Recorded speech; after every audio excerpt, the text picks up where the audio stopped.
যে ধোঁকা দেয় সে হয়তো চালাক হতে পারে, তবে যে ধোঁকা খায় সে কখনোই বোকা নয়, সে বিশ্বাসী। 1 বছরে 10টা বন্ধু বানানো কঠিন কোনো কাজ নয়, তবে 10 বছর ধরে একটা বন্ধুত্ব টিকিয়ে রাখা অনেক কঠিন।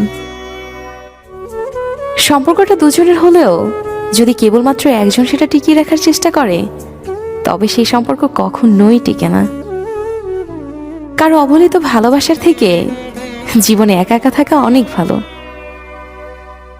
আচ্ছা, কষ্ট পেলে কি ভালোবাসা হারিয়ে যায়? কখনো না। যে ভালোবাসতে জানে সে শত কষ্টের মাঝেও ভালোবাসতে পারে। আদর্শ স্ত্রী হলো সেই নারী যে নিজের চাহিদাকে স্বামীর আয়ের উপরই সীমাবদ্ধ রাখে। বাবারা কখনো কাঁদে না, কারণ বাবাদের চোখের জল গায়ের ঘাম হয়েই বেরিয়ে যায়।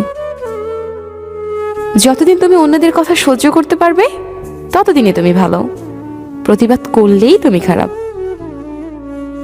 যদি তুমি গরিব হও তবে তোমার কাছের মানুষগুলো তোমাকে অবহেলা করবে, আর যদি তুমি ধনী হও তাহলে তোমার দুঃসম্পর্কের আত্মীয়রা তোমার দিন দুপুরে খোঁজ নেবে। উদ্দেশ্য ছাড়া কেউ কখনোই কাছে আসে না, স্বার্থ ছাড়া কেউ কাউকে ভালোবাসে না।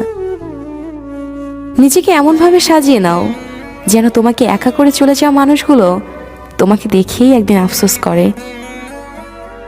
জীবনের সবচেয়ে বড় সারপ্রাইজ হলো মৃত্যু। হঠাৎ একদিন চলে আসবে আর সবাইকে চমকে দিবে। যার কাছে সম্পর্কের মূল্য সব থেকে বেশি, সে সব সময় আগে সরি বলে। ভালোবাসা সবার প্রতি আসে না, আবার যার প্রতি আসে সে মূল্য বোঝে না।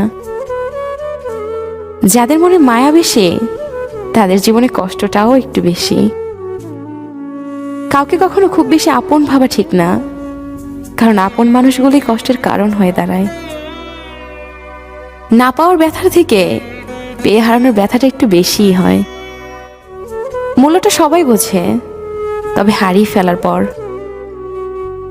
লোকে কি ভাববে এটা ভেবে কোনো কিছু কখনো বন্ধ করো না, কারণ জীবনটা তোমার, লোকের না।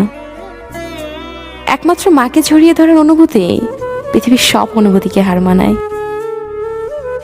সবসময় হাসি খুশি থাকার চেষ্টা করো, এতে তোমার কাছের মানুষগুলো তোমাকে দেখে অনেক বেশি খুশি হবে, আর তোমার শত্রুগুলো তোমাকে দেখে অনেক বেশি কষ্ট পাবে।